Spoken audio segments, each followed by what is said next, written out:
तो आज के दिन हम बात करेंगे किसी भी फंक्शन के इंक्रीजिंग और डिक्रीजिंग होने के बारे में। ये हमारी डेरिवेटिव्स की एक बहुत प्यारी एप्लीकेशन है और एग्जाम में भर भर के क्वेश्चन इंक्रीजिंग एंड डिक्रीजिंग से पूछे जाते हैं। तो किसी भी चीज के बारे में, किसी भी फंक्शन के बारे में पता करना कि वो इंक्रीज कब कर रहा है और डिक्रीज कब कर रहा है, पहली बेसिक नॉलेज तो ग्राफ होती है। अगर ग्राफ ऊपर की तरफ उठ रहा है, ग्राफ ऊपर की तरफ भाग रहा है तो इंक्रीजिंग, बात खत्म। देखिए सर बढ़ रहा है, ग्राफ ऊपर की तरफ जा रहा है, और ग्राफ नीचे की तरफ घट रहा है तो डिक्रीजिंग। लेकिन क्या हम मैथमेटिक्स के अंदर हर ग्राफ को बना पाएंगे, या बनाने में कितना समय लग जाएगा, यह भी अपने आप में एक बड़ा क्वेश्चन मार्क हमारे लिए बनकर आता है। तो इस क्वेश्चन मार्क को हटाते हुए हम एक काम करते हैं, हम इस चीज को दोनों तरीके से सीखने की कोशिश करते हैं। मैं आपके सामने एक क्वेश्चन लिखूंगा और उसका ग्राफिकल मेथड से इंक्रीजिंग डिक्रीजिंग बताऊंगा, और आपके सामने उसी को मैं step by step increasing and decreasing तरीके से भी बताऊंगा। तो सारे बच्चे बहुत ध्यान से, बहुत तरीके से समझने की इस चीज को कोशिश करेंगे कि इंक्रीजिंग डिक्रीजिंग कैसे पता करते हैं। चलिए भाई, तो यहां पर आपको साफ साफ दिख रहा होगा कि कुछ मैंने स्टेप्स लिख रखे हैं, steps for find increasing and decreasing things, है ना। इंक्रीजिंग और डिक्रीजिंग प्राप्त करने के पैरामीटर। सबसे पहला काम, आपको कोई ना कोई फंक्शन दे रखा होगा। जी सर जी, हमको कोई ना कोई फंक्शन दे रखा होगा, ठीक है भाई। जो फंक्शन दे रखा होगा, आपको एक काम करना है उस फंक्शन का। पहले स्टेप में, स्टेप सुनिए, स्टेप फर्स्ट, आपको इस फंक्शन का डेरिवेटिव कर देना है, पहला स्टेप। ऐसा क्यों करते हैं इसके बारे में हम बात करेंगे। दूसरा स्टेप, उसके डेरिवेटिव्स को 0 के बराबर रख देना है, ठीक है सर। पहले हमें एक फंक्शन दे रखा होगा, हमें उसका डेरिवेटिव करना है, उसके डेरिवेटिव को 0 के बराबर, 0 के बराबर रख देना है। 0 के बराबर रख देने के बाद जब आप उसको 0 के बराबर रखोगे तो यहां से किसकी वैल्यूज निकल कर आएंगी, यहां से x की वैल्यूज निकल कर आएंगी। x की कितनी वैल्यूज भी आ सकती हैं, कुछ भी आ सकती है, तो हम जनरली यहां पे x की 2 वैल्यूज मान लेते हैं। वो 1 भी आ सकती है, 2 भी आ सकती है, 3 भी आ सकती है। तो जब डेरिवेटिव को 0 के बराबर रखोगे, जो x की वैल्यू आएंगी वो हमने यहां पे लिख ली। तो ये जो हमारा पॉइंट होते हैं, इनको बोलते हैं हम एक्सट्रीमम पॉइंट। तो कभी भी बोले किसी भी ग्राफ का एक्सट्रीमम पॉइंट्स बताइए, तो आप लोग याद रखोगे एक्सट्रीमम पॉइंट्स वह बिंदु होते हैं जिनको फंक्शन के डेरिवेटिव में रखने पर 0 आ जाता है, या फिर फंक्शन के डेरिवेटिव को 0 के बराबर रख के सॉल्व करते हैं जिन x की वैल्यू को, उन x की वैल्यू को हम लोग फंक्शन के एक्सट्रीमम पॉइंट्स कहते हैं। दीज आर द पॉइंट्स जिन पर फंक्शन का डेरिवेटिव 0 होता है। ये वो पॉइंट्स होते हैं जो फंक्शन के फर्स्ट डेरिवेटिव को 0 बनाते हैं। जी सर जी, ये बात हमें समझ में आ गई, ठीक है। हम यहां पे निकाल लेंगे। तीसरा स्टेप बहुत ध्यान से करना है, तीसरे में ही खजाना छुपा हुआ है। क्या खजाना है कोच साहब? खजाना ये है, आप एक नंबर लाइन खींचेंगे, सुंदर सी, प्यारी सी, सजी हुई, ये रही नंबर लाइन। जी कोच साहब, हमने एक नंबर लाइन खींच ली। इस नंबर लाइन पर इधर बनाओगे माइनस इनफाइनाइट और इधर बनाओगे इनफाइनाइट, ठीक है सर जी, ये बात समझ में आ गई। ये माइनस इनफाइनाइट से इनफाइनाइट क्या हमको हर केस में करना है? नहीं, कभी कभी प्रश्न में लिखा होता है इस फंक्शन का इंक्रीजिंग डिक्रीजिंग बताइए, और यहां पे लिख देता है 1 से लेकर 24, यानी अब वो 1 से 24 में इंटरेस्टेड है, बस 1 से 24 के बीच में बताइए इंक्रीज कर रहा है या डिक्रीज कर रहा है। ऐसी स्थिति में अगर क्वेश्चन वाले ने अपना इंटरवल दे रखा है, तब आपको उसकी लोअर वैल्यू यहां पे लिखनी है, अपर वैल्यू यहां पे लिखनी है। क्या आपको बात समझ में आ गई? अगर उसने कोई इंटरवल नहीं दे रखा तो माइनस इनफाइनाइट और इनफाइनाइट ड्रॉ करने हैं। In case the interval is given in the question, question ने खुद मेंशन कर रखा है कि इतने से इतने में बताइए, तो उसकी लोअर लिमिट इधर और अपर लिमिट को इधर लिखना है। जी कोच साहब, इस चीज को हम लोग समझ गए। फिर आपको कुछ नहीं करना है, इन पॉइंटों को इसके बीच में रख देना है। कैसे? मान लीजिए x1 छोटा है और x2 बड़ा है, तो नंबर लाइन पे पहली छोटी वैल्यू आएगी, फिर बड़ी वैल्यू आएगी। ये काम आपका तीसरा स्टेप रहेगा। तीसरा स्टेप ही निर्धारित स्टेप होता है किसी भी फंक्शन के बारे में इंक्रीजिंग या डिक्रीजिंग बताने के लिए। सर कैसे? आप फिर एक काम करोगे, मान लीजिए ये 1 है और ये माइनस इनफाइनाइट है। 1 और माइनस इनफाइनाइट के बीच में बहुत सारे नंबर आते हैं, जैसे कि 0, -1, -2, बहुत सारे नंबर आते हैं। आपको कुछ नहीं करना है, आपको इन दोनों के बीच में से कोई एक नंबर ले लेना है। भाई इससे इसके बीच में से कोई भी एक नंबर ले लेना है ना। जैसे 1 और माइनस इनफाइनाइट के बीच में 0 ले सकता हूं, -1, -2, -3, कोई भी नंबर ले लेना, ठीक है, ले लेंगे। उस नंबर को अब आपको डेरिवेटिव्स में रख देना है। उस नंबर को आपको अब किस में रख देना है? डेरिवेटिव्स में रख देना है। जैसे आपने इसके बीच में ले लिया 1 ये है, माइनस इनफाइनाइट ये है, -2 ले लिया, 0 ले लिया, और 0 को डेरिवेटिव में रख देना है। आपको रखने के बाद सिर्फ साइन पर ध्यान देना है। अगर साइन पॉजिटिव आता है तो आप उसको बोलेंगे इतने में वो इंक्रीज है। इन दोनों के बीच की वैल्यू भी कोई एक लेनी है, जैसे कि मान लीजिए ये 1 है, ये 24 है। 1 और 24 के बीच में 10 आता है, 12 आता है, 2 आता है, और उसको भी फंक्शन के डेरिवेटिव में रख देना है। मान लेते हैं साइन नेगेटिव आ गया तो इसको हम बोलेंगे इतने से इतने में डिक्रीजिंग है। और फिर 24 और इनफाइनाइट के बीच में 25 ले लो, कोई भी नंबर ले लो, ले लिया, और उसको हमें फंक्शन के डेरिवेटिव में रख देना है। डेरिवेटिव में रखने के बाद मान लीजिए साइन पॉजिटिव आ गया तो फिर से इसको इंक्रीजिंग बोल देना है। तो ये हमारी कहानी का हिस्सा है। सर डेरिवेटिव में रखने के बाद हम चीजों को इंक्रीजिंग डिक्रीजिंग क्यों बोल रहे हैं? बहुत अच्छा क्वेश्चन है, बहुत अच्छा सब क्वेश्चन है। किसी भी फंक्शन का डेरिवेटिव, मान लीजिए एक ग्राफ है ना, किसी भी फंक्शन का डेरिवेटिव अगर हम ड्रॉ करें तो डेरिवेटिव हमें टेंजेंट का स्लोप बताता है।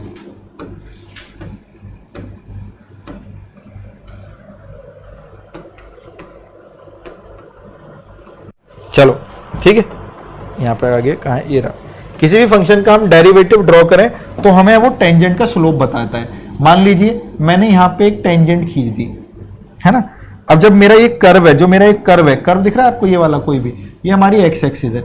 तो हम देख पा रहे हैं हमारा ये जो रेड कलर वाली ग्रीन कलर वाली लाइन है ये टेंजेंट है, और ये एक्स एक्सिस से एक एंगल बना रही है जिसका नाम है थीटा, और ये कर्व है वाई बराबर एक्स, कुछ भी मान लेते हैं। तो हम देख पा रहे हैं यहां से लेके यहां तक ग्राफ इंक्रीज कर रहा है ना। तो जब हम इसका डेरिवेटिव करेंगे तो हमारा डेरिवेटिव क्या निकल कर आएगा, जिसको हम स्लोप बोलते हैं, जिसको हम टेन थीटा बोलते हैं और D Y by D X बोलते हैं। और जो इंक्रीजिंग फंक्शन था, ये रहा इंक्रीजिंग फंक्शन, इसका ये वाली लाइन हमारी टेंजेंट निकली और ये एंगल थीटा निकला। और जो थीटा निकल कर आ रहा है वो 0 से 90 के बीच में आएगा। जी सर जी, 0 से 90 के बीच में आएगा, फर्स्ट क्वाड्रेंट में आएगा। फर्स्ट क्वाड्रेंट में आएगा 10 पॉजिटिव आएगा, 10 पॉजिटिव आएगा, स्लोप पॉजिटिव आएगा, स्लोप को ही d Y by D x कहते हैं। और अगर डिक्रीजिंग है, देखिए ये ग्राफ नीचे की तरफ गिर रहा है, डिक्रीजिंग है तो ये थीटा आएगा। इस बार थीटा 90 से बड़ा और 135 के बीच में आएगा। सेकंड क्वाड्रेंट है, सेकंड में 10 नेगेटिव हो जाता है, 10 नेगेटिव तो स्लोप नेगेटिव, स्लोप को ही d Y by D x कहते हैं। इसलिए इंक्रीजिंग वाले में थीटा पॉजिटिव, 10 थीटा पॉजिटिव होता है और डिक्रीजिंग में नेगेटिव होता है। इसलिए डेरिवेटिव पॉजिटिव आता है तो इंक्रीजिंग और नेगेटिव आता है तो डिक्रीजिंग। आपको बहुत अच्छे से ये बात मेरी समझ में आ गई होगी। जी सर जी, ये बात हमें समझ में आ गई कि ऐसा फॉर्मूले क्यों बनाए गए, किस लिए बनाए गए। इतने के बाद हम लोग रुकते नहीं है, अभी आगे की तरफ चलते हैं। हमने देखा इस पूरे इंटरवल के अंदर इंक्रीजिंग पूछेगा तो हम बोलेंगे माइनस इनफाइनाइट से x1 में इंक्रीजिंग है और x2 से इनफाइनाइट में इंक्रीजिंग है। और अगर डिक्रीजिंग की बात करेगा तो हम बोलेंगे x1 x2 के दरमियान, इसके बीच में हमारा फंक्शन डिक्रीजिंग है। इतनी बात हमारी अच्छे से खोपड़ी में घुस गई, हमारे भेजे में घर कर चुकी है। इसके बाद अगर हम ध्यान दें, इधर किस चीज पे ध्यान दें, इधर ध्यान दें कि सर अगर वो हमसे पूछता माइनस इनफाइनाइट से इनफाइनाइट के बीच में बताना फंक्शन क्या कर रहा है, तो हमने बोला यार एक बार तो इंक्रीज कर गया, डिक्रीज कर गया, फिर इंक्रीज कर गया।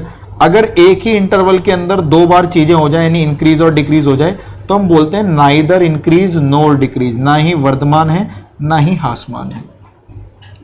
नाइदर इंक्रीज नोर डिक्रीज, ना ही वर्धमान है ना ही ह्रासमान है, ना ही वो बढ़ रहा है ना ही वो घट रहा है। क्लियर हो गई बात? ना ही वो बढ़ रहा है ना ही वो घट रहा है। तो कभी भी नाइदर इंक्रीजिंग नोर डिक्रीजिंग, ना ही उच्चिष्ट है ना ही निम्निष्ट है, कब बोलना है? ना ही वर्धमान है ना ही ह्रासमान है, कब बोलना है? तब जब इंक्रीजिंग और डिक्रीजिंग दोनों एक इंटरवल के अंदर देखने को मिले। जैसे कि अगर इतना भी बोलता कि इतने से इतने में बताइए, तो भी हम बोलते हैं नाइदर इंक्रीजिंग नोर डिक्रीजिंग, क्योंकि इंक्रीज डिक्रीज दोनों हो रहा है। इतने से इतने में भी तो भी नाइदर इंक्रीजिंग नोर डिक्रीजिंग, इतने से में भी नाइदर इंक्रीज नोर डिक्रीजिंग, इतने में केवल इंक्रीजिंग, इतने में केवल increasing. So these are the steps to find the interval of increasing and decreasing function. These are the basic steps. Or you can also solve the question by using the graph method, the graphical method. For an example, समझते हैं इस चीजों को। लीजिए आपके सामने एक function है एक्स स्क्वायर, तो मैं आपके सामने इस स्टेप से भी सॉल्व करूंगा इसको और ग्राफ से भी सॉल्व करूंगा। अब एफ एक्स बराबर एक्स स्क्वायर, आप लोगों ने ग्राफ बनाना इसका नहीं सीखा है तो आपको इसका ग्राफ पैराबोला में सिखाया जाता है और क्वाड्रेटिक इक्वेशन में सिखाया जाता है। The graph of F X is equal to X square is a parabola symmetric about Y axis. देख पा रहे हैं, बहुत सुंदर और बहुत बड़ा विशाल का ग्राफ। जी सर जी, ये हमारी लोअर वैल्यू है जिसको हम माइनस इनफाइनाइट कहते हैं, ये हमारी अपर वैल्यू है जिसको हम इनफाइनाइट कहते हैं। ये वाला पॉइंट हमारा यहां पर टच कर रहा है। तो अगर हम ध्यान से देखें और ग्राफ को कलर करें या इसको डॉटेड बना लेते हैं, रबड़ से मिटो देते हैं बीच बीच में से।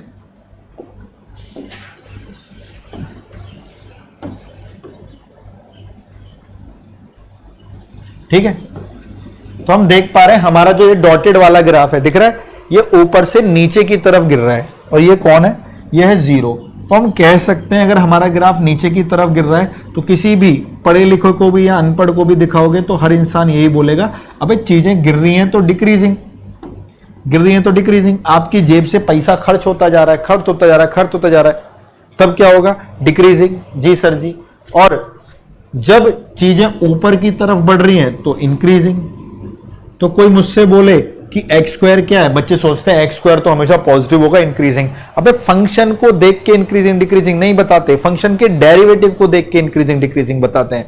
तो एक्स स्क्वायर हमारा फंक्शन क्या है, हमारा एक्स स्क्वायर जो फंक्शन है वो माइनस इनफाइनाइट से जीरो में डिक्रीजिंग है, जीरो से इनफाइनाइट में इंक्रीजिंग है। और अगर कुछ भी नहीं बोल रहा तो रियल नंबर यानी माइनस इनफाइनाइट से इनफाइनाइट के बीच में पूछ रहा है, और माइनस इनफाइनाइट से इनफाइनाइट के बीच में हम बोलेंगे फंक्शन है हमारा neither increasing nor decreasing. Function ना ही वर्धमान है ना ही ह्रासमान है, neither increasing nor decreasing. Are you getting?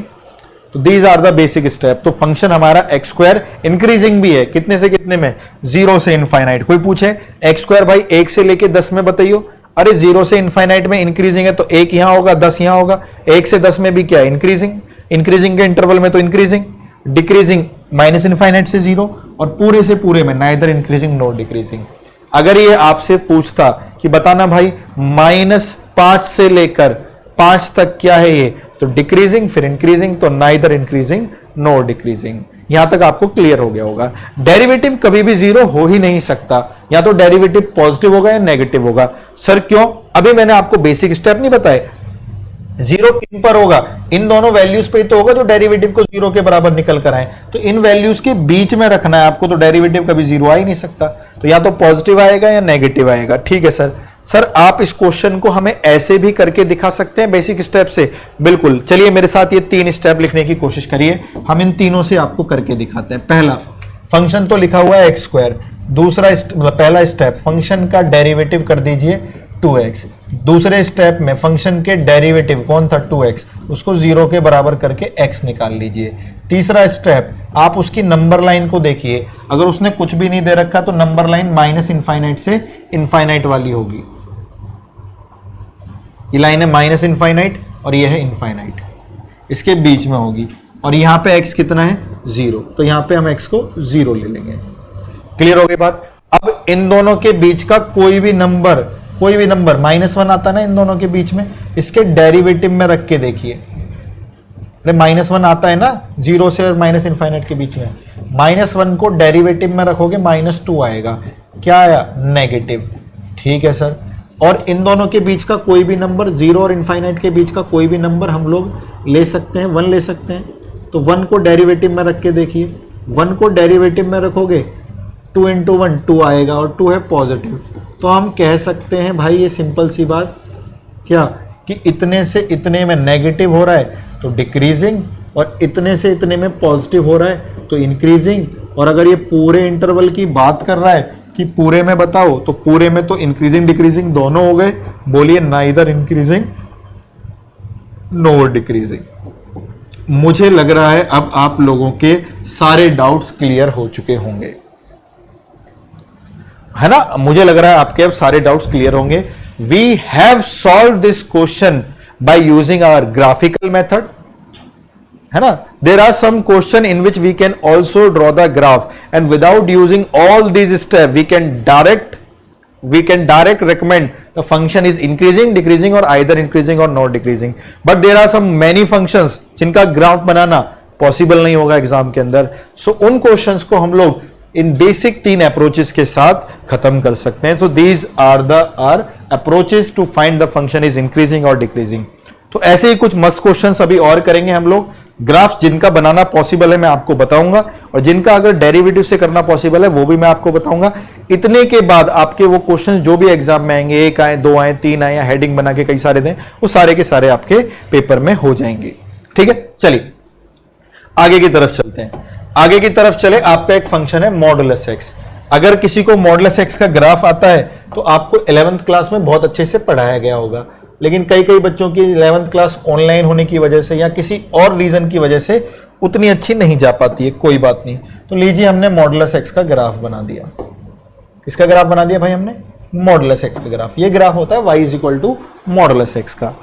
कैसे बनता है, क्या बनता है? We have discussed all this in our function classes. ठीक है, फंक्शन जब पढ़ेंगे तो उसमें बता दिया जाएगा। तो जब हम यहां देखेंगे माइनस इनफाइनाइट से जीरो, यार ये तो गिर रहा है नीचे की तरफ, डिक्रीजिंग। अगर हम बात करेंगे जीरो से इनफाइनाइट, अरे ऊपर की तरफ भाग रहा है, इंक्रीजिंग। अगर हम पूरे इंटरवल के बारे में बात करेंगे तो नाइदर इंक्रीजिंग नोर डिक्रीजिंग। तो जिसको ग्राफ पता है भाई वो तो जल्दी कर लेगा, कोई सॉल्व भी नहीं करेगा। लेकिन सर हमें तो दोनों से करवाओ, ग्राफ से भी और विदाउट ग्राफ भी। विदाउट ग्राफ मतलब हमें तो एक काम करना पड़ेगा, ये 3 स्टेप करने पड़ेंगे, ये 3 स्टेप करने पड़ेंगे सॉरी। इन 3 स्टेपों को करने के लिए आपके पास पहले फंक्शन का होना, उपस्थित होना बहुत जरूरी होता है। तो फंक्शन तो उपस्थित है, मॉडुलस एक्स लिखा तो है। तो हम एक काम करेंगे, अपने फंक्शन को ही एप्रोप्रिएट वे में, जिसमें से हम फंक्शन का डेरिवेटिव कर पाए, वैसे करने की कोशिश करेंगे। तो मॉडुलस एक्स को आप लोग जानते हैं 2 प्रकार से लिखते हैं, माइनस एक्स और एक्स लेस देन 0 और एक्स ग्रेटर देन 0। ये रही कहानी। ठीक है भाई, पहला स्टेप हमें क्लियर हो गया। ठीक है जी सर जी। अब आप इक्वल कहीं भी लगा सकते हैं, कोई घबराने वाली बात नहीं है। ठीक है, पहले स्टेप में आप फंक्शन का डेरिवेटिव कर देंगे। इक्वल मॉडुलस में भी रहने दीजिए आप, ठीक है, हाँ, क्योंकि डिफरेंशिएबिलिटी भी पढ़नी है हमको। तो फंक्शन का डेरिवेटिव करेंगे, माइनस एक्स का -1 आ जाएगा, एक्स का 1 आ जाएगा, ये आ जाएगा लेस देन 0 के लिए, और ये आ जाएगा ग्रेटर देन 0 के लिए। अब अगले स्टेप में हम फंक्शन के डेरिवेटिव को 0 के बराबर रखेंगे। फंक्शन के डेरिवेटिव को 0 के बराबर रखेंगे ताकि हम अपनी x की वैल्यूज निकाल सके, है ना। तो हम अपने फंक्शन का डेरिवेटिव कौन आया? -1 और 1। अगर -1 को या 1 को 0 के बराबर रखोगे तो पहली बात तो ये बात ही गलत है, -1 और 1 0 के बराबर नहीं होते। दूसरा, यहां से कोई x नहीं निकल के आ रहा है। हम फंक्शन का डेरिवेटिव 0 के बराबर रख के वो x निकालते थे, उनको नंबर लाइन पर रखते थे, फिर डेरिवेटिव का साइन देखते थे, है ना। इतनी मेहनत करते थे, लेकिन यहां से तो x ही नहीं निकल के आ रहा है। क्यों नहीं आ रहा है निकल के? क्योंकि हमारे फंक्शन के डेरिवेटिव में x बचा नहीं है। तो अब हम एक काम क्यों ना करें? क्या करें सर? अब हम एक काम क्यों नहीं कर रहे हैं? क्या काम करना है सर? हुक्म करो यार। हम एक काम करते हैं ना, हमारी नंबर लाइन बोलना कितनी है? माइनस इनफाइनाइट से इनफाइनाइट। हम डायरेक्ट एक 3rd स्टेप ही बना देते हैं ना, यानी इसके अंदर 2nd स्टेप की जरूरत ही नहीं पड़ी, क्योंकि फंक्शन के डेरिवेटिव को, ठीक है, फंक्शन के डेरिवेटिव को जब 0 के बराबर रख रहे हैं तो वहां x है ही नहीं। ठीक है, आगे बात समझ में? बहुत बढ़िया। तो फंक्शन के डेरिवेटिव को 0 के बराबर रखने के लिए, क्योंकि यहां पे x है ही नहीं, कुछ फायदा होगा ही नहीं। बट सर यहां पे फिर पॉइंट कौन सा रखें? क्योंकि फंक्शन के डेरिवेटिव को 0 के बराबर रखते थे तब x निकलता था। अरे यहां पे फंक्शन ने ही बता दिया कि 0 पर मैं अलग अलग हूं, तो 0 ये रहा। और आप इसके बीच का कोई भी नंबर फंक्शन के डेरिवेटिव में रखेंगे, हमेशा आंसर क्या आएगा? -1, क्योंकि 0 से कम के लिए हमेशा डेरिवेटिव कितना है? -1। और -1 का मतलब साइन क्या है? नेगेटिव। नेगेटिव का मतलब क्या होगा?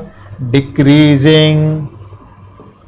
0 से इनफाइनाइट के बीच का कोई भी नंबर ले लीजिए, यस सर, पॉजिटिव होगा, है ना। कोई भी नंबर पॉजिटिव आ जाएगा, जी सर जी।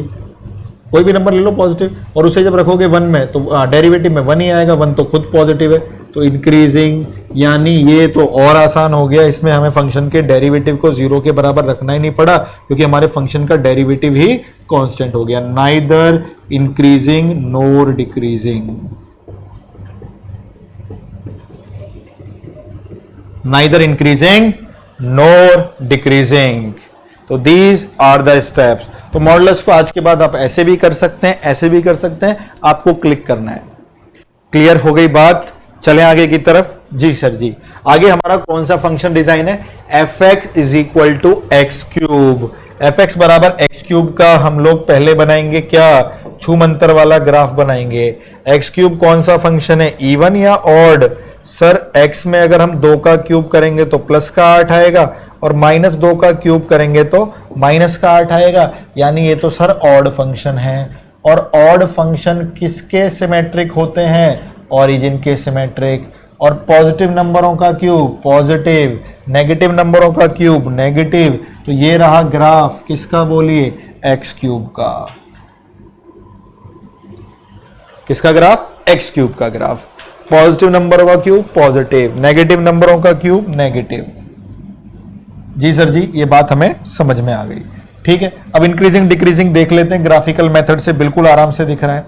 माइनस इनफाइनाइट से जीरो में, बोलिए, अरे ऊपर की तरफ जा रहा है ग्राफ, नीचे से जा रहा है लेकिन ऊपर की तरफ जा रहा है। इंक्रीजिंग, जीरो से इनफाइनाइट की तरफ चलिए, जीरो से इनफाइनाइट में भी ऊपर की तरफ जा रहा है। इंक्रीजिंग, ये तो ग्राफ दोनों में इंक्रीज कर गया, तो पूरे के पूरे में इंक्रीजिंग। अगर पूरे के पूरे में इंक्रीजिंग कर गया तो इसको हम लोग मोनोटोनिकली इंक्रीजिंग भी बोलते हैं। मोनोटोनिकली, मोनो का मतलब एक ही काम करने वाला काम, और एक ही काम वो क्या कर रहा है, क्या कर रहा है भाई, हमारे ग्राफ का एक ही काम, क्या, बढ़ते रहना और लेते रहना नाम, जय श्री राम। ये तो कर रहा है इंक्रीजिंग, इंक्रीजिंग, अरे बढ़ते जा रहा है। तो मोनोटोनिकली किसी भी शब्द के आगे लिख देने का मतलब उसका एक ही काम करना। क्लियर हो गई बात? जी सर जी, तो एक ही काम कर रहा है, इंक्रीजिंग, फिर इंक्रीजिंग, रुक ही नहीं रहा, मान ही नहीं रहा। यानी एक्स क्यूब तो इंक्रीजिंग निकला माइनस इनफाइनाइट से इनफाइनाइट में, जिसको हम मोनोटोनिकली इंक्रीजिंग और स्ट्रिक्टली इंक्रीजिंग भी कह सकते हैं ना। तरह तरह के नाम इसके मार्केट में घूम रहे हैं, कोई बात नहीं। सर आप हमें क्या इसको डेरिवेटिव वाले स्टेप से भी करके दिखाएंगे? क्यों नहीं करवाएंगे भाई, बिल्कुल करवाएंगे। हम पहले स्टेप में फंक्शन का डेरिवेटिव कर देते हैं। जल्दी से मेरे साथ एक्स क्यूब का डेरिवेटिव बोलिए, इतनी तेज बोलिए कि आपके घर वाले बोले अबे क्या एक्स स्क्वायर बोल रहा है। दूसरा काम, अपने डेरिवेटिव को शून्य के बराबर रख दीजिए ताकि एक्स निकाल पाए। एक्स को निकाल पाए हम, कितना आ गया एक्स निकल के, 0।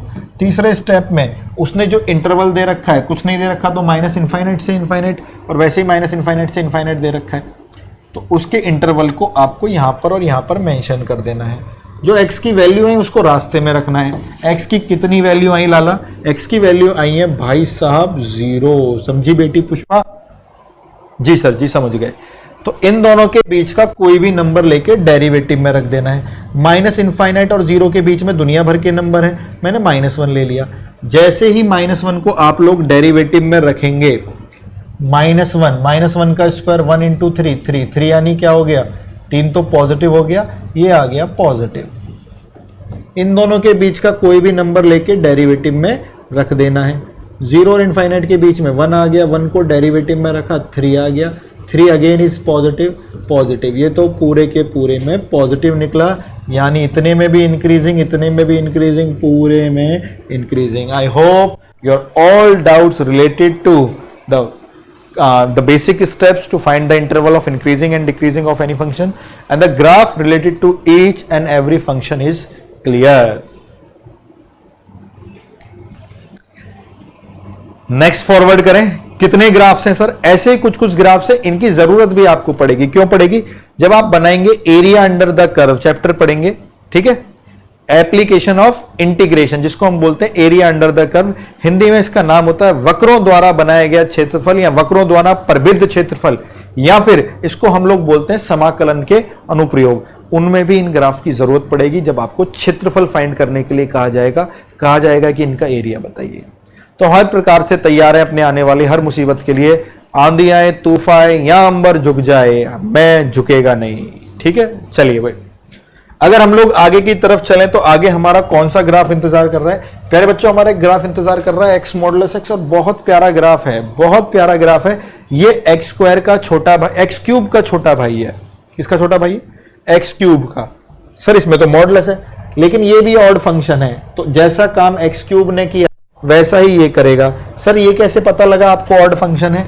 अरे मेरे भाई, फंक्शन में 2 रखियो, 2 का मॉडुलस 2, आंसर 4।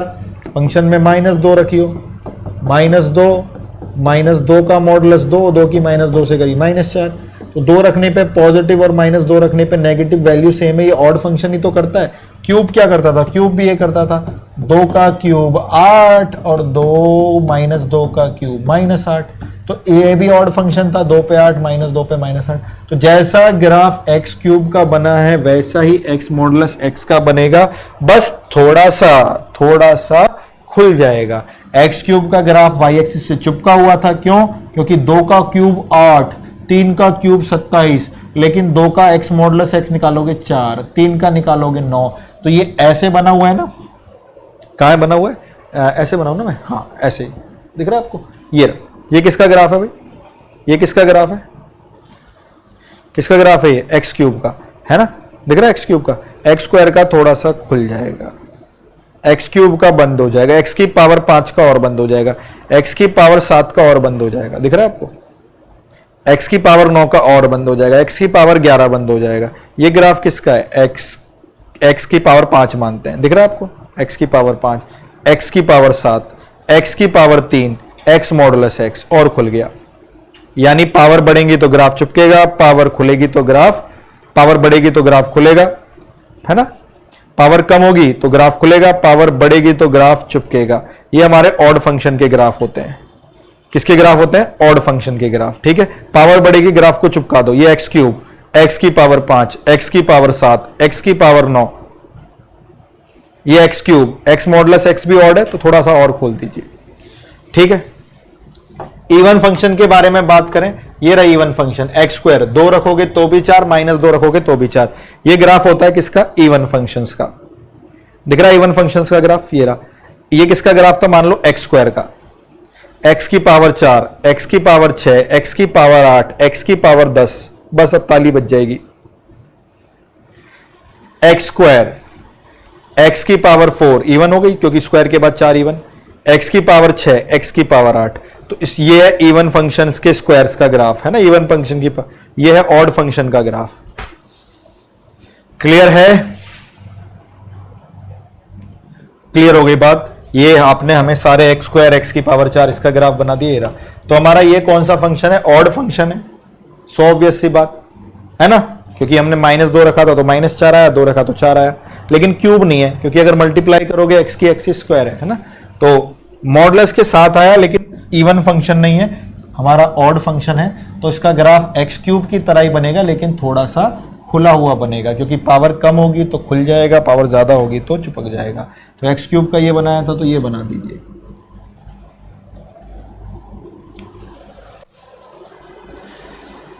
बहुत बढ़िया, बहुत बढ़िया, बहुत बढ़िया। ये कौन है भाई? कौन है ये? Minus infinite. ये कौन है? इनफाइनाइट। और किसका ग्राफ है? एक्स मॉडुलस एक्स का। क्या कर रहा है भाई ये? क्या कर रहा है भाई? तो क्या करे सर? माइनस इनफाइनाइट से 0 में बढ़ूँ मैं, बड़ा है तो भाई इंक्रीजिंग, ऊपर की तरफ जा रहा है, और 0 से इनफाइनाइट में भी बढ़ ही रहा है भाई, इंक्रीजिंग। ये तो पूरे के पूरे में क्या निकला भाई? इंक्रीजिंग, इंक्रीजिंग पूरे के पूरे में।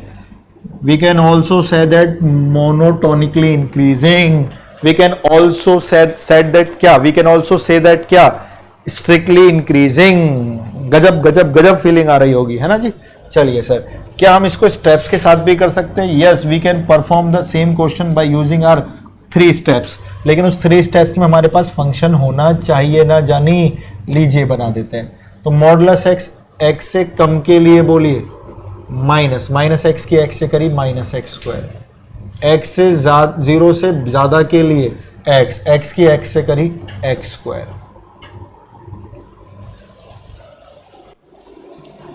क्लियर हो गई बात? जी सर जी, ये बात समझ में आ गई, बहुत अच्छी बात समझ में आ गई। तो माइनस एक्स स्क्वायर और एक्स स्क्वायर आया। फंक्शन का डेरिवेटिव करते हैं, फंक्शन का डेरिवेटिव कर रहे हैं। माइनस एक्स स्क्वायर का डेरिवेटिव -2x, एक्स स्क्वायर का डेरिवेटिव 2x, ये लेस देन 0, ये ग्रेटर देन 0। ये हमारा पहला स्टेप है, हमने फंक्शन का डेरिवेटिव कर दिया। दूसरे स्टेप में फंक्शन के डेरिवेटिव को 0 के बराबर रखेंगे। ठीक है जी सर जी। तो चाहे -2x को रखो या 2x को, किसी को भी 0 के बराबर रख दो। क्या पता करने के लिए? x पता करने के लिए। दोनों को 0 के बराबर रखा, सॉल्व किया तो a की वैल्यू आई x = 0। तीसरा स्टेप, नंबर लाइन खींचेंगे। कितने से कितनी? कोई मेंशन नहीं कर रखा तो माइनस इनफाइनाइट से इनफाइनाइट तो होगा ना मेरी जान। जी सर जी, माइनस इनफाइनाइट और इनफाइनाइट, रास्ते में हमें x बराबर 0 को रखना पड़ेगा। कहीं यहां पर रख दें, रख दीजिए। इन दोनों के बीच में कोई भी नंबर बोलिए, -1, -1 ये रहा, इस कैटेगरी में आएगा ना 0 से छोटा। -1 को डेरिवेटिव में रखिए, -1 और -2 प्लस का 2, प्लस का 2 आने का मतलब इंक्रीजिंग। 0 और इनफाइनाइट के बीच का कोई नंबर बोलिए, 1 आ गया। 1 0 से बड़ा है, इधर आएगा। 1 को इसमें रखिए, 1 इंटू 2 2, 2 इज पॉजिटिव, इंक्रीजिंग। ये तो पूरे के पूरे में क्या निकला, इंक्रीजिंग। लीजिए लीजिए, क्या आपको मेरी ये बातें क्लियर हुई? तो इसी के माध्यम से आप सभी के सभी बच्चे इंक्रीजिंग और डिक्रीजिंग के बारे में प्रश्नों को कर सकते हो। ये हमारे बेसिक स्टेप होते हैं, ये हमारे फंक्शंस के ग्राफ होते हैं। फंक्शन के ग्राफ होके फंक्शन के ग्राफ देखे, फंक्शन के ग्राफ देखे, हमने वैसे भी कर लिया और वैसे भी कर लिया। जी सर जी, ये बात समझ में आ गई। सर अभी कितने ग्राफ्स और रह गए हैं, देखते रहिए। देखो कुछ चीजें सीखने वाली होती हैं। fx is equal to 2x minus 4, x की पावर 1 है। ये तो लाइन का ग्राफ है। किसका ग्राफ है? लाइन का, क्योंकि सिंगल पावर है। और कैसे बनाए इस ग्राफ को? कुछ नहीं करना है, बॉक्स बना देना है, इसमें x और y की वैल्यू लेके क्वेश्चन को खत्म कर देना है।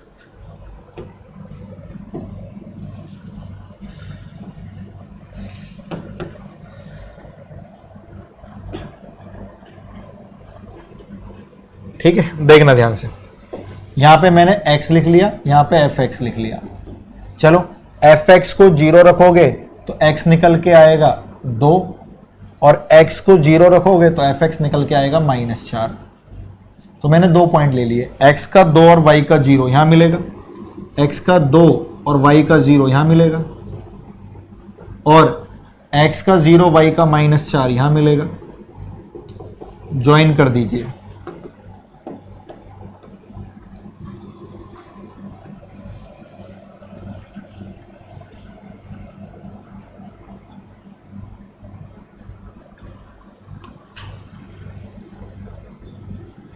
ये रहा जी, क्लियर हो गई? जी सर जी। ये ग्राफ को ध्यान से देखना भाई, सारे के सारे बहुत ध्यान से। ये कौन है? Minus infinite. ये कौन है? इनफाइनाइट। कहां भाग रहा है ये? देखो, ओ भाई साहब ऊपर की तरफ जा रहा है, यानी पूरे के पूरे में इंक्रीजिंग। मान नहीं रहा, रुक ही नहीं रहा। क्या हम इसको अपने स्टेप से करें? यस कर सकते हैं। पहला, फंक्शन का डेरिवेटिव 2x का डेरिवेटिव 2। अब अपने डेरिवेटिव को 0 के बराबर रखोगे, कुछ मिलेगा ही नहीं। तीसरा स्टेप, नंबर लाइन पे, क्योंकि डेरिवेटिव में बचा ही नहीं हमारा x। तीसरा स्टेप, माइनस इनफाइनाइट से इनफाइनाइट के बीच में भी कुछ रखने को नहीं मिला x। बट हमें ये तो पता लग गया हमारा डेरिवेटिव 2 आ रहा है, और 2 जिंदगी भर क्या रहता है? पॉजिटिव। तो इसमें 3 रखो, 4 रखो, 5 रखो, 2 आएगा जिंदगी भर पॉजिटिव। अगर डेरिवेटिव का साइन जिंदगी भर पॉजिटिव आ रहा है तो फिर किस नंबर को ढूंढ रहे हो आप? काहे परेशान हुए बैठे हुए? तो हमारा ग्राफ क्या है भाई? बोलिए, हमारा ग्राफ क्या है? मोनोटोनिकली इंक्रीजिंग, पूरा का पूरा इंक्रीज कर रहा है। बहुत अच्छी बात, बहुत अच्छी बात। ये रहा -3x + 6, जैसे आपने पिछले वाले का बनाया था ऐसे ही इसका ग्राफ बनाए, लेकिन स्पीड को थोड़ा सा अब हम लोग फास्ट कर सकते हैं, क्योंकि हम 7th 8th क्लास में थोड़ी ना भैया, है ना। बिना ब्लॉक के भी ग्राफ ड्रॉ कर सकते हैं। कैसे? सर x को 0 रखा, fx यानी y आया 6। ये रहा, x को 0 रखा, y आया 6, और fx को 0 रखा, 6 उधर जाके -6, माइनस से माइनस कैंसिल, है ना, और 3 दूनी 6, 2 आ गया, 2 यहां आएगा। तो हमारे 2 पॉइंट आ गए लाइन पे, इनको ज्वाइन कर दीजिए। जैसे ही इनको ज्वाइन करा, कुछ और ही हो गया भाई। क्या हो गया सर? नीचे की तरफ गिर रही है लाइन, बताएंगे आप लोग मुझे? नीचे की तरफ गिर रही है लाइन, नीचे की तरफ गिर रही है। तो सर माइनस इनफाइनाइट से लेके इनफाइनाइट में ग्राफ नीचे की तरफ गिर रहा है, नीचे की तरफ गिर रहा है तो decreasing, monotonically decreasing, strictly decreasing. बहुत अच्छे, बहुत बढ़िया, है ना, बहुत आराम से समझ पा रहे हैं। और क्या हम इनको सर उन बेसिक स्टेप से करने की कोशिश करें? Yes, you can do it. पहला स्टेप, फंक्शन का डेरिवेटिव कर दीजिए। क्या आ जाएगा -3। अब अपने डेरिवेटिव को 0 के बराबर रखोगे ही नहीं क्योंकि उसमें x बचा ही नहीं है। 0 के बराबर हम क्यों रखते थे? ताकि x मिल पाए जिस पे फंक्शन 0 हो रहा है बीच में रखने के लिए, वो मिलेगा ही नहीं तो कोई है ही नहीं। लेकिन हमारा डेरिवेटिव जिंदगी भर क्या आ रहा है? नेगेटिव। जिंदगी भर नेगेटिव आ रहा है तो always decreasing, monotonically decreasing, strictly decreasing. बहुत बढ़िया, ठीक है। मोनोटोनिकली मतलब केवल ग्राफ का एक ही काम करना, माइनस इनफाइनाइट से इनफाइनाइट में केवल एक ही काम कर रहा है, डिक्रीज। तो आप इसको डिक्रीजिंग भी बोल सकते हैं, स्ट्रिक्टली डिक्रीजिंग भी बोल सकते हैं और मोनोटोनिकली डिक्रीजिंग भी बोल सकते हैं। ये आपके नाम लेने की 3 शैली हैं फिलहाल इस क्वेश्चन के लिए। जी सर जी, आगे हमारा कौन सा ग्राफ इंतजार कर रहा है सर? आगे हमारा ग्राफ इंतजार कर रहा है fx is equal to 10x, x belongs to minus infinite से इनफाइनाइट। यार ये 10x का ग्राफ तो आपने बहुत बनाया होगा, बहुत बनाया होगा, बहुत बनाया होगा। Even we have also covered the trigonometry, चाहे बात हो यूट्यूब पर या हमारे बैचेस में ऑनलाइन या ऑफलाइन पर, तो उसमें 10x के ग्राफ की आपको आवश्यकता पड़ेगी। चले बनाते हैं। यहां से हमें कुछ लाइनें ड्रॉ करनी पड़ेंगी 90-90 के इंटरवल पे।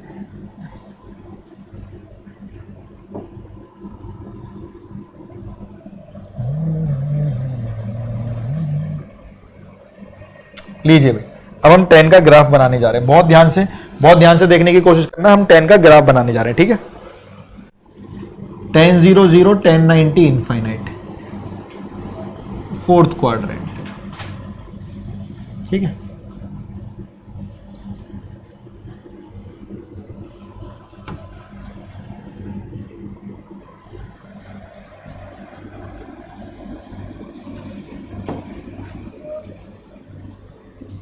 देखिए 10 का करतब देखिए, 10 केवल एक ही काम करता है, माइनस इनफाइनाइट से इनफाइनाइट में। 10 एक ही काम करता है, माइनस इनफाइनाइट से इनफाइनाइट में क्या करता है भाई? केवल इंक्रीज होने का प्रमाण देता है कि भाई साहब माइनस इनफाइनाइट से इनफाइनाइट में इंक्रीज इंक्रीज इंक्रीज, केवल एक ही नाम, एक ही काम, बढ़ना है हमारा पहचान। पहली चीज क्लियर? जी सर। दूसरी चीज पर ध्यान दे, अगर हम फंक्शन का डेरिवेटिव करें यानी उस वाले स्टेप से सर, हाँ, तो 10x का डेरिवेटिव सीकेंट स्क्वायर x। अब बच्चे क्या कर रहे होते हैं? अपने डेरिवेटिव को 0 के बराबर रख रहे होते हैं, x निकाल रहे होते हैं। अबे मूर्खों, एक चीज पे ध्यान दो, आपका फंक्शन कंप्लीट स्क्वायर बन चुका है। दुनिया में किसी का भी स्क्वायर कभी भी नेगेटिव नहीं हो सकता, हमेशा पॉजिटिव आएगा, ये आपको भी पता है, ठीक है। हाँ सर जी, आपका फंक्शन का डेरिवेटिव सीकेंट स्क्वायर एक्स है और कभी भी नेगेटिव नहीं आएगा, हमेशा पॉजिटिव आएगा क्योंकि स्क्वायर इज ऑलवेज पॉजिटिव। -2 का स्क्वायर कर लो 4, वो भी पॉजिटिव, 2 का स्क्वायर 4, वो भी पॉजिटिव, तो ये हमेशा पॉजिटिव आएगा, रीजन स्क्वायर है। और ये कौन था? फंक्शन का डेरिवेटिव है, तो फंक्शन का डेरिवेटिव जिंदगी भर पॉजिटिव आएगा। फंक्शन का डेरिवेटिव अगर जिंदगी भर पॉजिटिव आएगा तो हम इस बात पर ही बात खत्म कर देते हैं, डायरेक्ट तीसरा स्टेप कर देते हैं कि सर हम माइनस इनफाइनाइट से इनफाइनाइट के बीच में कुछ भी रख लें, फंक्शन का डेरिवेटिव पॉजिटिव आ रहा है। और अगर डेरिवेटिव पॉजिटिव आता तो इसका मतलब क्या होता था? इंक्रीजिंग। तो कहने का मतलब नाम अनेक, करने के तरीके अनेक, लेकिन काम एक, इंक्रीजिंग इंक्रीजिंग इंक्रीजिंग। तो 10x के बारे में पहचान लीजिए, ये रहा आपका 10x जो कि इंक्रीजिंग होता है। सर cot-x पूछे तो, कोटेंजेंट x पूछे तो, जिसको cot-x कहते हैं आप लोग, वो डेरिवेटिव करोगे cot-x का तो माइनस कॉसिकेंट स्क्वायर x आएगा। किसी का स्क्वायर हमेशा पॉजिटिव, लेकिन उसके आगे नेगेटिव लगा हुआ है, पॉजिटिव इंटू नेगेटिव नेगेटिव, तो नेगेटिव नेगेटिव नेगेटिव, तो वो हमेशा डिक्रीजिंग हो जाता है। cot-x हमेशा डिक्रीजिंग हो जाता है और 10x हमेशा इंक्रीजिंग होता है। माइनस इनफाइनाइट से इनफाइनाइट के बीच में कोई भी नंबर ले लीजिए, कोई भी इंटरवल ले लीजिए। टेंजेंट x के बाद हमारा इंतजार कोई और ग्राफ कर रहा है। हाँ जी, आपका इंतजार कर रहा है लॉग। लॉगरिथम के नीचे ध्यान से देखेंगे, मैं 2 हिस्सों में आपको समझाता हूं इस चीज को। लॉग के नीचे आपको ध्यान देना है, आपको यहां पे बेस देखना है। बेस क्या है? सर आपने तो क्वेश्चन में लिखा ही नहीं बेस क्या है। हाँ जी, बेस नहीं लिखा। क्यों नहीं लिखा? अगर बेस कुछ भी नहीं होता तो बेस होता है e, and e is exponential, and exponential मतलब E इज एक्सपोनेंशियल, एक्सपोनेंशियल मतलब 2.7 और 2.7 is always increase, 2.7 is greater than 1। यानी मैं इस कैटेगरी को अब दो हिस्सों में डिवाइड कर रहा हूं, पहली और दूसरी। log x इंक्रीजिंग होते हैं या डिक्रीजिंग होते हैं, इस बारे में बात करना बहुत जरूरी है। इस वाली कैटेगरी में जो मेरा a है वो 1 से बड़ा है, और इस वाली कैटेगरी में जो a है हमारा 0 और 1 के बीच में। नेगेटिव नहीं हो सकता, नहीं, log की जो डोमेन होती है केवल पॉजिटिव होती है। माइनस इनफाइनाइट से इनफाइनाइट log लेता ही नहीं है नंबर, केवल 0 से शुरू होता है, इनफाइनाइट पे खत्म हो जाता है, और 0 भी log नहीं रखता, 0 पर भी ओपन ब्रैकेट आता है। तो इसलिए 0 से बड़ा कोई भी नंबर या तो 0 से 1 के बीच में होगा या 1 से बड़ा होगा। अगर आपका बेस वाला a 1 से बड़ा है तो log का ग्राफ आपको याद रखना है, बहुत इंपॉर्टेंट है।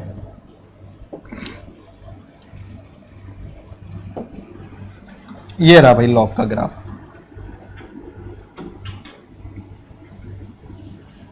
बताइए, यहां से लेके यहां तक इंक्रीजिंग, समझ गए सारे के सारे। log 1 0 होता है, क्लियर हो गई सबको बात? जी सर जी। सर माइनस इनफाइनाइट नहीं होता, नहीं भाई, उसकी डोमेन 0 से इनफाइनाइट है, तो 0 से लेके इनफाइनाइट में बोलिए इंक्रीजिंग। तो आप याद रखोगे अगर आपका बेस a 1 से ज्यादा है तो वो हमारा क्या होगा, इंक्रीजिंग। तो खाली log x लिखा हो या log x लिखा हो, दोनों का ग्राफ इंक्रीजिंग ही होता है, क्योंकि कुछ भी नहीं है तो नीचे बेस e है, और नीचे बेस e है तो e की वैल्यू आप लोग जानते हैं, e इज अप्रोक्सीमेटली 2.7 और 2.7 1 से बड़ा है। तो ये दोनों ग्राफ, चाहे मैं log x की बात करूं या log x की, या log लिख लो नीचे, e लिखना है तो लिख लो, नहीं लिखना है तो मत लिखो। तो हमेशा ये ग्राफ, नहीं लिखना है तो भी e होता है, हमेशा इंक्रीजिंग होते हैं। क्लियर? अब हम बात कर लेंगे दूसरे ग्राफों की। अगर हमारा बेस सर 1 से कम हो, ये पेपर में आ रखे हैं आपके क्वेश्चंस, अगर हमारा बेस 1 से कम हो, अगर हमारा बेस 1 से कम हो तो क्या करेंगे जानी? ग्राफ बनाएंगे जानी, ये आएगा ग्राफ log 1 0। इस बार क्या हुआ, ग्राफ ने 0 से इनफाइनाइट में ग्राफ नीचे की तरफ गया तो डिक्रीजिंग आ गया। तो याद रखना आपका ये खेल बेस का है, बेस में कुछ भी ना लिखे तो उसका मतलब e होता है, e 2.7 होता है, 2.7 1 से बड़ा होता है, इंक्रीजिंग। कोई भी नंबर 1 से बड़ा लिखे तो भी इंक्रीजिंग, 1 से छोटा और 0 के बीच में नंबर लिखे तो always decreasing. These are the steps. तो पेपर में आएगा log x क्या एक इंक्रीजिंग फंक्शन होता है? यस यस यस यस, कुछ भी लिख दो, log के नीचे बेस 2 बना दो, यस, तो भी इंक्रीजिंग। लेकिन log के बेस के नीचे 0.5 लिख दोगे यहाँ पे तो 0.5 तो इस कैटेगरी में आता है, तब वो ग्राफ नीचे की तरफ जाता है, डिक्रीजिंग हो जाता है। क्लियर? और log की जो डोमेन होती है वो 0 से इनफाइनाइट होती है, log अपने अंदर नेगेटिव नंबर नहीं रखता। क्लियर हो गई बात? जी सर जी। आगे की तरफ चलते हैं। आगे हमारा एक फंक्शन है e की पावर x। e की पावर x का अगर हम ग्राफ बनाएंगे तो e की पावर x का ग्राफ आपकी 12th क्लास की एनसीईआरटी के कवर पेज पे बना हुआ है। जो चीज हमारी बुक के कवर पेज पर है यार, वो तो हमें पता होनी चाहिए ना भाई। ये ग्राफ आ जाता है आपका e की पावर x का, ठीक है। तो हम देख पा रहे हैं हमारा e की पावर x माइनस इनफाइनाइट से लेके इनफाइनाइट में केवल क्या करता है, इंक्रीज करता है। और एक मजे की बात आपको बताता हूं, ये ग्राफ a की पावर x हो या फिर a की पावर x हो और इसमें जो a है वो 1 से बड़ा हो तो वो सेम ही काम करेगा। और एक बात और बताता हूं, e की पावर x या फिर ऐसे नंबर a की पावर x जिनका a 1 से ज्यादा है, ये कभी भी ना ही 0 बनते हैं और ये कभी भी ना ही नेगेटिव बनते हैं। तो सर क्या होते हैं ये केवल हमेशा पॉजिटिव होते हैं, तो इनका डेरिवेटिव भी हमेशा पॉजिटिव आता है, इसलिए ये हमेशा इंक्रीजिंग होते हैं। तो याद रखेंगे आप लोग, ऐसे a जिनका वैल्यू 1 से ज्यादा है, 2 की पावर x, 3 की पावर x, 4 की पावर x, है ना, और e की पावर e खुद 1 से ज्यादा है 2.7, ये हमेशा केवल पॉजिटिव होते हैं और इसी वजह से ये इंक्रीजिंग बनते हैं। तो e की पावर x हो, 2 की पावर x हो, 3 की पावर x हो, समझ रहे हो, 1 से बड़े की बात कर रहा हूं, ये सारे के सारे क्या होंगे, इंक्रीजिंग होंगे। 5 की पावर x हो। क्लियर? जी सर जी। और बात करें अगर हम e की पावर माइनस एक्स की, किसकी? e की पावर माइनस एक्स की, तो e की पावर माइनस एक्स का ग्राफ होता है जो आपने a की पावर x का बनाया, ये ग्राफ होता है a की पावर x का।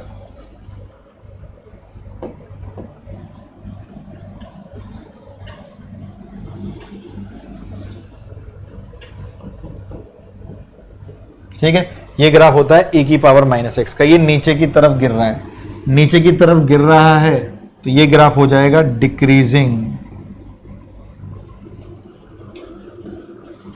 ये नीचे की तरफ गिर रहा है तो क्या हो जाएगा भाई? डिक्रीजिंग। तो हमें एक चीज याद रखनी है, चाहे e की पावर माइनस एक्स हो या फिर a की पावर x हो, लेकिन a हमारा 0 से बड़ा और 1 से छोटा हो, तो ऐसे नंबर हमेशा, ये भी हमेशा पॉजिटिव ही रहेंगे, लेकिन इनके डेरिवेटिव हमेशा नेगेटिव होते हैं। e की पावर माइनस एक्स भी पॉजिटिव रहती है क्योंकि पॉजिटिव नंबर का स्क्वायर है, और a की पावर x भी ऐसा पॉजिटिव रहेगा। लेकिन जैसे ही आप डेरिवेटिव करोगे बाहर माइनस का साइन आ जाएगा। e की पावर माइनस एक्स का e की पावर माइनस एक्स पॉजिटिव, और माइनस एक्स का डेरिवेटिव बाहर minus negative, positive into negative negative, इस वजह से इनके डेरिवेटिव हमेशा नेगेटिव हो जाते हैं। और इनके डेरिवेटिव हमेशा नेगेटिव हो जाते हैं, तो इनका डेरिवेटिव नेगेटिव आने का मतलब ये हमेशा डिक्रीजिंग काम करते हैं। तो पेपर में आ जाए कभी भी 2 की पावर माइनस एक्स बताना, तो ध्यान से देखना, 2 की पावर माइनस एक्स इसी कैटेगरी से तो है। कैसे पता सर आपको 2 की पावर माइनस एक्स है? अरे 2 की पावर माइनस एक्स को हम लोग ऐसे भी तो लिख सकते हैं, पावर की पावर, और 2 की पावर माइनस 1 का मतलब 1/2, 1/2 का मतलब 0.5, तो 2 की पावर माइनस एक्स को हम ऐसे भी लिख सकते हैं। और 0.5 एक ऐसा नंबर है जो 0 से 1 के बीच में, और उसकी पावर x हो रही है, ये रहा। तो ये सारे के सारे नीचे की तरफ गिरेंगे, डिक्रीजिंग होते हैं, और ये सारे के सारे ऊपर की तरफ उठेंगे, इंक्रीजिंग होते हैं। तो ये आपने 10 ग्राफ देखे, बहुत सुंदर, बहुत प्यारे ग्राफ, जिनको एक बार मैं दोबारा बताऊं, जैसे कि fx is equal to X square, fx is equal to modulus x, fx is equal to X cube, fx is equal to x modulus x, fx is equal to 2x minus 4, fx is equal to minus 3x plus 6, fx is equal to tangent x, fx is equal to log x base है, fx is equal to exponential x, और fx is equal to e की power minus x। और इन 10 के graph तो सीखे ही सीखे हमने इन 10 के साथ एक चीज और सीख ली। क्या सीख ली? कि इंक्रीजिंग डिक्रीजिंग बताने के वो 3 स्टेप, और इन 10 के 10 ग्राफों को हमने ग्राफ से भी किया और डेरिवेटिव से भी किया। क्या बहुत अच्छे से, बहुत बढ़िया तरीके से आपको ये बातें समझ में आई होंगी। और ये 10 ग्राफ ना इंपॉर्टेंट भी बहुत हैं, आपको मेहनत दिखी होगी कि किस मेहनत से सर ने ये चीजें समझाई हैं, ये बताई हैं, तो बहुत आराम से ये चीजें समझ में आई होंगी, दिमाग में बैठी होंगी, तो मजा आया होगा देखकर। भाई ये 10 की 10 चीजें बहुत इंपॉर्टेंट है। तो यहाँ पे आपने 10 ग्राफ बनाने सीख लिए, और इंक्रीजिंग डिक्रीजिंग कैसे विदाउट ग्राफ करना है, वो 3 स्टेप से करना है, वो भी सीख लिया। और अगर इन 10 में से कोई क्वेश्चन आया या इन 10 से रिलेटेड आया, मान लो एक्स स्क्वायर आया, x की पावर 4 आया, x की पावर 6 आया, तो बोल देंगे नाइदर इंक्रीजिंग नॉर डिक्रीजिंग, क्योंकि डिक्रीजिंग फिर increasing, neither increasing nor decreasing.